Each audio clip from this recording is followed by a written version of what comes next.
Hello everyone. आज है 21 जून और आज की इस क्लास में हम डिस्कस करेंगे 21 जून से बनने वाले करंट अफेयर के सभी इंपॉर्टेंट क्वेश्चंस। प्रीवियस क्लास में हमने देखा था कि वीवा टेक 2026 ये फ्रांस में आयोजित किया गया, जिसमें कि पार्टिसिपेट किया है प्राइम मिनिस्टर नरेंद्र मोदी ने। प्रसिद्ध खान कस्ट अभ्यास ये मंगोलिया की उलान बटोर में आयोजित किया जा रहा है। न्यू डेवलपमेंट बैंक का 10वां मेंबर कंट्री बना है उज्बेकिस्तान। विश्व सिकल सेल दिवस मनाया जाता है 19 जून को। भारत का सबसे ऊंचा विंड टरबाइन स्थापित किया गया है कर्नाटका में। राष्ट्रीय सांख्यिकी आयोग के अध्यक्ष सैबल चट्टोपाध्याय बने हैं। अभी हाल ही में बिहू पेपा, जो कि असम का पारंपरिक वाद्य यंत्र है, इसे जीआई टैग दिया गया है। भारतीय नौसेना द्वारा गल्फ ऑफ आदेन और बाबे मंडल स्ट्रेट क्षेत्र में सागर कवच 2 अभ्यास का आयोजन किया गया। विद्युत मंत्रालय ने 19 जून 2026 को ऑफिशियली तौर पर राष्ट्रीय स्मार्ट ग्रिड प्रगति रिपोर्ट प्रकाशित की, जिसमें कि बिहार ने भारत में ग्रामीण क्षेत्रों में कार्यात्मक उपभोक्ता स्मार्ट प्रीपेड मीटरों में सबसे अधिक तैनाती दर हासिल करी है। और हाल ही में पद्मा बैराज चर्चे में है। इसका निर्माण भारत और बांग्लादेश के बीच किया जा रहा है। समाचारों में रहा जो रिवॉर्ड कार्यक्रम है, इसके संदर्भ में कुछ पॉइंट मैंने बताए थे कि ये विश्व बैंक की सहायता से क्रियान्वित किया जा रहा है। ग्रामीण विकास मंत्रालय इसके लिए जिम्मेदार है और इसका पर्पस है कर्नाटक, उड़ीसा जैसे राज्यों में जलागम प्रबंधन को सुदृढ़ करना और किसानों की क्लाइमेट संबंधी चुनौतियों के प्रति सहनशीलता बढ़ाना। सभी क्वेश्चन हम पढ़ चुके हैं प्रीवियस क्लास में। चलिए शुरू करते हैं आज का हमारा पहला सवाल। सवाल है, बिहार के किस जिले की प्राचीन लोक कला पीड़िया पेंटिंग को जीआई टैग मिला है? तो ये आप रिलेट कर सकते हैं भोजपुर से। Option number C right answer हो जाएगा।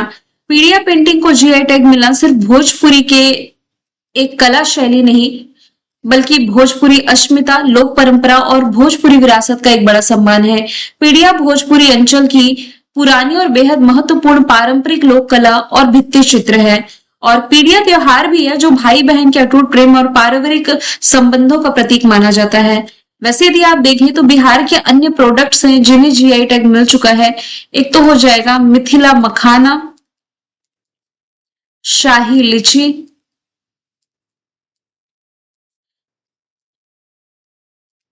जर्दालू आम, मगही पान, कतरनी चावल, ये सभी बिहार के इंपॉर्टेंट प्रोडक्ट हो जाएंगे। इसके अलावा एक पेंटिंग भी मैंने आप लोगों को बताई थी। ये पेंटिंग का नाम हो जाएगा मिथिला पेंटिंग। ये इंपॉर्टेंट जीआई टैग्स आप याद रखेंगे। किसी भी प्रोडक्ट को यदि जीआई टैग मिलता है तो ये 10 साल के लिए वैलिड रहता है। सबसे पहली बार 2004 में दार्जिलिंग की चाय को जीआई टैग दिया गया था। जून के महीने में और भी कई प्रोडक्ट्स हैं जिन्हें जीआई टैग मिले हैं, जिसका हम डिस्कशन करेंगे। बिहार का जो प्रोडक्ट हमने देखा है ये है पीड़िया पेंटिंग। पूछा जाए कि किस जिले से रिलेटेड है तो ये भोजपुर से आपको रिलेट करना है। अगला सवाल भी जीआई टैग का है। मुंडा आदिवासी समुदाय द्वारा पहने जाने वाले पारंपरिक शिल्प कला के लिए विश्व प्रसिद्ध किस राज्य के मुंडा आभूषण को रिसेंटली जीआई टैग दिया गया? तो जहां कहीं भी मुंडा या बिरसा मुंडा टर्म आप देखें ना, झारखंड टिक कर दीजिए, क्योंकि ये जो बिरसा मुंडा है ये झारखंड से ही संबंधित रहे हैं। झारखंड में इन्हें देवता के रूप में पूजा जाता है और इन्हीं के सम्मान में झारखंड 15 नवंबर को जनजाति गौरव दिवस के रूप में मनाता है। तो यहाँ से रिलेटेड है मुंडा आभूषण, जो अपनी अनूठी डिजाइन, प्रकृति प्रेरित रूपांकन यानी कि फूल, पत्ते, बीज और पारंपरिक शिल्प कला के लिए दुनिया भर में प्रसिद्ध है। ये मुंडा जनजाति की विशिष्ट पारंपरिक शिल्प कला को रिप्रेजेंट करता है। इसकी पहचान किसी अन्य क्षेत्र के आभूषण से कुछ अलग है।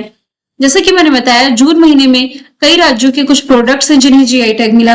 यदि मैं इसे एमसीक्यू फॉर्मेट में रखती तो ये मोर देन 20 एमसीक्यू बनते, इसलिए यहाँ पर एक चार्ट बना करके मैंने ऐड कर दिया है। अब यहाँ पर एक लिस्ट मैंने मेंशन करी है जिसमें कि स्टेट वाइज मैंने प्रोडक्ट्स को ऐड किया है जिन्हें रिसेंटली जून 2026 में जीआई टैग मिला। जैसे कि असम के प्रोडक्ट्स में बैम्बू शिल्प, कार्बी आंगलोंग हथकरघा उत्पाद है, बिहू पेपा, वाद्य यंत्र जो हमने एमसीक्यू के थ्रू कल ही पढ़ा था, देवरी हथकरघा। फिर बिहार में 3 जिलों के 3 अलग अलग प्रोडक्ट्स हैं, जैसे कि 52 बूटी साड़ी फैब्रिक ये नालंदा का है, पत्थर कटी शिल्प जो है ये गया जी का है, और पीड़िया पेंटिंग क्वेश्चन नंबर 1 में हमने देखा है ये भोजपुर जिले से रिलेटेड हो जाएगा। इसके अलावा सबसे अधिक आप लोगों को झारखंड के प्रोडक्ट्स दिख रहे होंगे। यहाँ पर भी बैम्बू शिल्प लिखा है और यहाँ पर भी बैम्बू शिल्प लिखा है। तो मैं आपको बता दूं, असम और झारखंड दोनों राज्यों में अलग अलग इन बैम्बू शिल्प को जीआई टैग दिया गया है। इसके अलावा भगैया साड़ी फैब्रिक को, कुचई सिल्क साड़ी को, टसर सिल्क साड़ी को, पंचो साड़ी और फैब्रिक को, केसरिया कलाकंद को, डोकरा क्राफ्ट को, मुंडा आभूषण को, कठपुतली कला को, जादू पटिया पेंटिंग, ये हमने ऑलरेडी एमसीक्यू के थ्रू देख लिया था, और बरूनी पेंटिंग, इन सभी को जीआई टैग मिला। ये झारखंड के प्रोडक्ट्स हो जाएंगे। अगला सवाल है, अमेरिका और ईरान के बीच युद्ध खत्म करने के अंतरिम समझौते पर किस तीसरे देश के प्राइम मिनिस्टर ने मध्यस्थ के रूप में दस्तखत किए हैं या मीडिएटर की भूमिका निभाई है? तो आंसर यहां से पाकिस्तान हो जाएगा, ऑप्शन नंबर बी। अभी क्या हुआ है, अमेरिका के जो राष्ट्रपति है डोनाल्ड ट्रंप, इन्होंने फ्रांस के वर्साय पैलेस में 18 जून को इससे जुड़े एमओयू यानी कि मेमोरेंडम ऑफ अंडरस्टैंडिंग पर साइन किए हैं। ईरानी राष्ट्रपति जिनका नाम है मसूद पेजिशकियान, इन्होंने भी ईरान से इलेक्ट्रॉनिक दस्तखत किए हैं, जबकि मीडिएटर के तौर पर पाकिस्तान के प्राइम मिनिस्टर शहबाज शरीफ ने सिग्नेचर किए हैं। अमेरिका और ईरान के बीच बातचीत में पाकिस्तान ने अहम मीडिएटर की भूमिका निभाई है और ये जो शांति समझौता है अब आगे बढ़ रहा है और इसे आगे बढ़ाने के लिए स्विट्जरलैंड में अभी उच्च स्तरीय बैठकें भी शुरू हो चुकी हैं। समझौते में ईरान और लेबनान में मिलिट्री एक्शन खत्म करने की भी शर्त है और अंतरिम समझौते के बाद अमेरिका और ईरान ने हॉर्मुज स्ट्रेट को दोबारा खोल दिया है। दोनों की तरफ से चल रही जो नाकेबंदी है ये अब समाप्त की गई है। अगले सवाल की तरफ चलते हैं। विश्व शरणार्थी दिवस यानी कि वर्ल्ड रिफ्यूजीज डे मनाया कब जाता है? तो ये जून महीने की 20 तारीख को सेलिब्रेट किया जाता है। इस बार की थीम है जब तक सब सुरक्षित ना हो जाए, यानी कि अंटिल एवरीवन इज सेफ। ये जो दिन है दुनिया भर में शरणार्थियों की स्थिति के बारे में जागरूकता बढ़ाने के लिए समर्पित है और ये यूनाइटेड नेशंस के द्वारा घोषित किया हुआ दिन है। मतलब आप ये समझिए, रिफ्यूजीज वे कहलाते हैं जिनका कोई स्थायी ठिकाना नहीं है, एक स्थान से दूसरे स्थान तक ही विचरण करते रहते हैं। इसके अलावा पुरुष या महिला T20 इंटरनेशनल में 600 चौके पूरे करने वाली दुनिया की पहली प्लेयर कौन बनी? स्मृति मंधाना राइट आंसर हो जाएगा।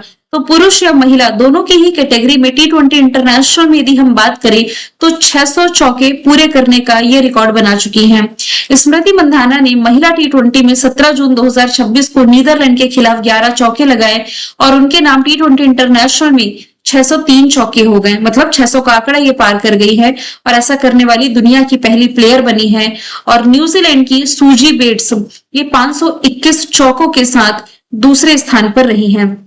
यदि आप करंट से रिलेट करेंगे तो अभी हाल ही में टाइम मैगजीन के द्वारा 100 मोस्ट इन्फ्लुएंसर पीपल की लिस्ट जारी की गई थी, स्पोर्ट्स लिस्ट। इसमें शामिल एकमात्र भारतीय जो स्पोर्ट्स से रिलेटेड थी ये स्मृति मंधाना शामिल हुई थी। सवाल छठवा है, अंतरराष्ट्रीय सौंदर्य और फैशन प्रतियोगिता जिसका नाम है मिस ग्रैंड इंटरनेशनल 2026, इसकी मेजबानी पहली बार किस देश को मिली है? तो फर्स्ट टाइम भारत जून के महीने में इसकी मेजबानी करने जा रहा है और ये प्रतियोगिता का आयोजन अक्टूबर में जयपुर, आगरा और दिल्ली में होगा। मिस ग्रैंड इंटरनेशनल का ये 14th एडिशन होगा और भारत को ऑफिशियली तौर पर 2025 के फिनाले के दौरान 2026 का मेजबान देश घोषित किया गया था। पिच ब्लैक एक्सरसाइज आप रिलेट कर सकते हैं जिसमें कि मल्टीपल कंट्रीज पार्टिसिपेट करेंगी। ऑस्ट्रेलिया इसे होस्ट कर रहा है। इस साल का G7 होस्ट किया फ्रांस ने, जबकि G20 होस्ट करेगा अमेरिका। नेक्स्ट क्वेश्चन है, अमेरिकी रक्षा मंत्रालय ने यूएस इंडो पैसिफिक कमांड से इंडो शब्द हटा करके फिर से क्या कर दिया है? तो ये कर दिया है इंडो पैसिफिक कमांड, यानी कि सिर्फ इंडो शब्द ही हटाया है, बाकी जो सेंटेंस है ये वही रहेगा। अमेरिकी रक्षा मंत्रालय ने 18 जून 2026 को घोषणा करी कि यूएस इंडो पैसिफिक कमांड का नाम बदल करके फिर से यूएस पैसिफिक कमांड कर दिया गया है। अब इस कमांड से क्या शब्द हटाया गया? तो इंडो शब्द हटा दिया गया है। अमेरिकी रक्षा मंत्री जिम मैटिस ने वर्ष 2018 में इस सैन्य कमांड का नाम बदल करके इंडो पैसिफिक कमांड कर दिया था। सवाल 8वां है, किस देश में आयोजित 11वें आर ओशन कॉन्फ्रेंस के दौरान 15 देशों ने मोम्बासा घोषणा को अपनाया है? तो आंसर इसका हो जाएगा केन्या। अभी हाल ही में अफ्रीकी कंट्री केन्या में 11वें अवन ओशन कॉन्फ्रेंस का आयोजन किया गया था मोम्बासा शहर में, जिसकी थीम थी हमारा महासागर, हमारी विरासत, हमारा भविष्य, यानी कि our ocean, our heritage, our future. इस ऐतिहासिक सम्मेलन में अवैध यानी कि इलीगल, बिना सूचना के और अनियमित मछली पकड़ने को रोकने, साथ ही मत्स्य क्षेत्र में पारदर्शिता यानी कि ट्रांसपेरेंसी लाने के लिए 15 देशों ने मोम्बासा घोषणा को अपनाया है।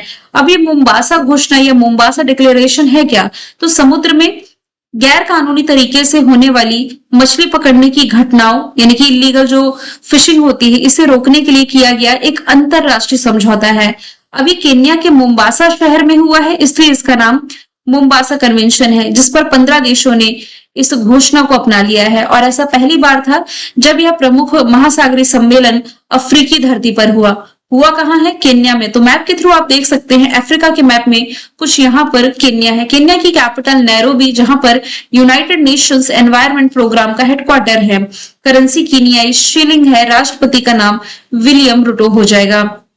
ये इंडियन ओशन से बॉर्डर शेयर करता है। नेक्स्ट है, निम्नलिखित में से कौन है जो कि भारत की 130वीं यूनिकॉर्न कंपनी बनी है? वैसे ये क्वेश्चन इनडायरेक्टली मैं आपको पढ़ा चुकी हूँ। सर्वम एआई राइट आंसर हो जाएगा। मैंने पढ़ाया कैसे था कि सर्वम एआई की जो मार्केट वैल्यू है 1.5 बिलियन डॉलर के पार पहुंच गई है और यही भारत की 130वीं यूनिकॉर्न कंपनी बनी है। ये बैंगलोर स्थित एआई कंपनी है, आर्टिफिशियल इंटेलिजेंस कंपनी है, जिसकी स्थापना 2023 में प्रत्यूष कुमार और विवेक राघवन के द्वारा की गई थी। अच्छा, यहां पर जो टर्म लिखा हुआ है यूनिकॉर्न, यूनिकॉर्न कंपनी कहते किसे हैं? ऐसी कंपनी जिसकी मार्केट वैल्यू 1 बिलियन डॉलर के पार हो जाती है। सवाल 10वां है, अंतरराष्ट्रीय योग दिवस 2026 ये मनाया कब गया? तो हर साल 21 जून को इंटरनेशनल डे ऑफ योगा ये मनाया जाता है, जो दुनिया भर में लाखों लोगों को योग की प्राचीन पद्धति और शारीरिक, मानसिक, भावनात्मक कल्याण के लिए, साथ ही इसके लाभों का जश्न मनाने के लिए एक साथ लाता है। इस बार 12वें नंबर का अंतरराष्ट्रीय योग दिवस था, जिसकी थीम थी स्वस्थ वृद्धावस्था के लिए योग, यानी कि योगा फॉर हेल्दी एजिंग। इसका जो मुख्य आयोजन है ये पश्चिम बंगाल की राजधानी कोलकाता में आयोजित किया गया था। जून महीने के इंपॉर्टेंट डे में है 1 जून वर्ल्ड मिल्क डे, 2 जून तेलंगाना स्थापना दिवस, वर्ल्ड बाइसिकल डे है 3 जून, 5 जून को है वर्ल्ड एनवायरमेंट डे, 7 जून है वर्ल्ड फूड सेफ्टी डे, 8 जून है वर्ल्ड ओशन डे, 12 जून है विश्व बाल श्रम निषेध दिवस, 14 जून है विश्व रक्तदाता दिवस, 15 जून है विश्व बुजुर्ग दुर्व्यवहार जागरूकता दिवस, 17 जून है विश्व मरुस्थलीकरण सूखा रोकथाम दिवस, 18 जून है सस्टेनेबल गैस्ट्रोनॉमी डे, 19 जून है विश्व सिकल सेल दिवस। 11वां सवाल है, किस भारतीय को पहली बार FATF के उपाध्यक्ष पद के लिए चुना गया है? FATF यानी कि फाइनेंशियल एक्शन टास्क फोर्स के उपाध्यक्ष जो कि विवेक अग्रवाल बनने जा रहे हैं। ऑप्शन ए राइट आंसर हो जाएगा। तो इन्हें इसी साल जुलाई 2026 से जून 2027 तक यानी कि अगले वर्ष तक के लिए FATF का उपाध्यक्ष चुना गया है और ये ब्रिटेन के गाइल्स थॉमसन को रिप्लेस कर रहे हैं। ऐसा पहली बार है जब भारत FATF का वाइस प्रेसिडेंट बनेगा। अग्रवाल वर्तमान में संस्कृति मंत्रालय में सचिव हैं। गाइल थॉमसन को कार्यबल का अगला अध्यक्ष नियुक्त किए जाने का निर्णय किया गया है। मतलब जो उपाध्यक्ष थे गाइल्स थॉमसन, ये अब अध्यक्ष बन जाएंगे और उपाध्यक्ष बन जाएंगे भारत के विवेक अग्रवाल। तो ये जो अध्यक्ष बन रहे हैं ना गाइल्स थॉमसन, ये वर्तमान अध्यक्ष जो है एलिसा दिएंद्रा माद्रोजो जो मैक्सिको की हैं, इन्हें रिप्लेस कर रहे हैं। FATF होता क्या है? Financial action task force. इसे मैं आप लोगों को इजी लैंग्वेज में समझा देती हूँ। ये एक प्रमुख वैश्विक वित्तीय निगरानी संस्थान है, एक इंटरनेशनल फाइनेंशियल वॉचडॉग है। इसका मुख्य जो उद्देश्य है ना, ये मनी लॉन्ड्रिंग यानी कि काले धन को सफेद धन करना, ये आप कह सकते हैं। तो मनी लॉन्ड्रिंग और आतंकवादियों को मिलने वाली फंडिंग को रोकने के लिए कार्य करता है। मतलब उन देशों पर भी ये निगरानी रखता है जो कि कहीं ना कहीं टेरर फंडिंग में शामिल होते हैं। अब इसकी स्थापना की गई थी 1989 में। 1989 में इसकी स्थापना G7 कंट्रीज के द्वारा की गई थी, G7 शिखर सम्मेलन में की गई थी। और भारत वर्ष 2006 में यानी कि अब से 20 साल पहले FATF का पर्यवेक्षक बना था, ऑब्जर्वर कंट्री में शामिल हुआ। फिर जून 2010 में इसमें 34वें सदस्य देश के रूप में शामिल हो गया था। अंतरराष्ट्रीय नियुक्तियों पर नजर डालते हैं। यूनाइटेड नेशन CESCR के लिए नियुक्त की गई हैं प्रीति सरन, अरब लीग के महासचिव नवीद फहमी, इंडिगो के CEO विलियम वॉश, ईरान के सर्वोच्च राष्ट्रीय सुरक्षा परिषद के प्रमुख मोहम्मद बगैर जोलखाद्र, संयुक्त राष्ट्र शरणार्थी उच्चायुक्त Barham Salih, united nation world tourism organisation की पहली महिला महासचिव शेखा नासिर अल नौवैस, ये यूएई से हैं। आईएमएफ के डिप्टी एमडी डैन कार्ड्स है। कार्यकारी निदेशक Urjit Patel, MD Kristalina Georgieva, AIIB के अध्यक्ष जू जियाई हैं। संयुक्त राष्ट्र महिला की कार्यकारी निदेशक हैं सीमा सामी बहौस। इंटरनेशनल ओलंपिक कमेटी की पहली महिला अध्यक्ष जिम्बाब्वे की क्रिस्टी कॉन्वेंट्री है। कॉमनवेल्थ की महासचिव Serli बोचवे, United nation general assembly के 80वें सत्र की अध्यक्षता फिलहाल तो कर रही है एना लेना ब्यारबाग, ये जर्मनी से है, लेकिन सितंबर से पदभार ये संभालेंगे बांग्लादेश के व्यक्ति। नाम आपको कमेंट बॉक्स में बताना है। ट्विटर की सीईओ लिंडा याकारिनो है। डब्ल्यूएचओ के निदेशक टेड्रोस अदानोम, यूनिसेफ के प्रमुख कैथरीन रशेल हो जाएंगे।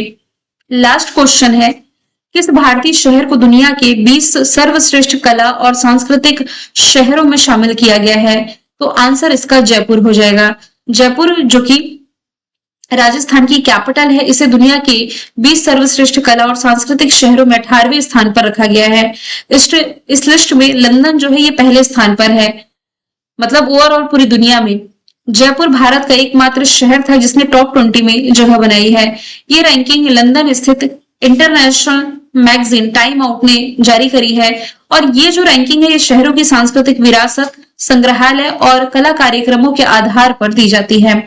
वैसे वाराणसी ये गंगा नदी के किनारे बसा सबसे स्वच्छ शहर है। प्राइम मिनिस्टर नरेंद्र मोदी का निर्वाचन क्षेत्र, यहाँ पर दुनिया का सबसे बड़ा मेडिटेशन सेंटर सर्वेद स्थापित किया गया। ये डायरेक्ट एग्जाम में पूछा गया क्वेश्चन है। टॉम ट्रैफिक इंडेक्स में भारत का सबसे भीड़ भाड़ वाला शहर बैंगलोर है। यूनेस्को सिटी ऑफ गैस्ट्रोनॉमी में शामिल दूसरा भारतीय शहर लखनऊ है। पहला पूछा जाता तब हैदराबाद राइट आंसर होता। वैसे जयपुर को भी 2019 में यूनेस्को वर्ल्ड हेरिटेज साइट में दर्जा दिया गया था। मैंने कल आपसे पूछा था, जून 2026 में टाइम मैगजीन ने पहली बार स्पोर्ट की जो 100 सबसे प्रभावशाली हस्तियों की लिस्ट जारी की, इसमें किस भारतीय महिला क्रिकेटर को शामिल किया गया? जिसका आंसर स्मृति मंधाना था। आज का सवाल आप लोगों के लिए है, किस कानून के तहत केंद्र सरकार ने नीट एग्जाम को लेकर के भारत में टेलीग्राम मैसेजिंग ऐप के इस्तेमाल पर जून 2026 में अस्थायी रोक लगाया? तो आंसर तो कमेंट बॉक्स में बताना है। साथ ही मैं आपको बता दूं, कल से यानी कि 22 जून से टेलीग्राम फिर से एक्टिव हो जाएगा, तो लास्ट 4-5 दिन की जो फाइल मैं आपको शेयर नहीं कर पाई हूँ ये कल से शेयर कर दूंगी। फिर हम मिलते हैं नेक्स्ट क्लास में। और टेलीग्राम में लिंक वैसे आपको डिस्क्रिप्शन बॉक्स में मिल जाएगी। टेलीग्राम पर कल्याणी मैम ऑफिशियल करके आप फॉलो कर सकते हैं। लगभग 1 लाख फॉलोवर होंगे, यही ऑफिशियल चैनल है हमारा। फिर हम मिलते हैं नेक्स्ट क्लास में। Thank you so much.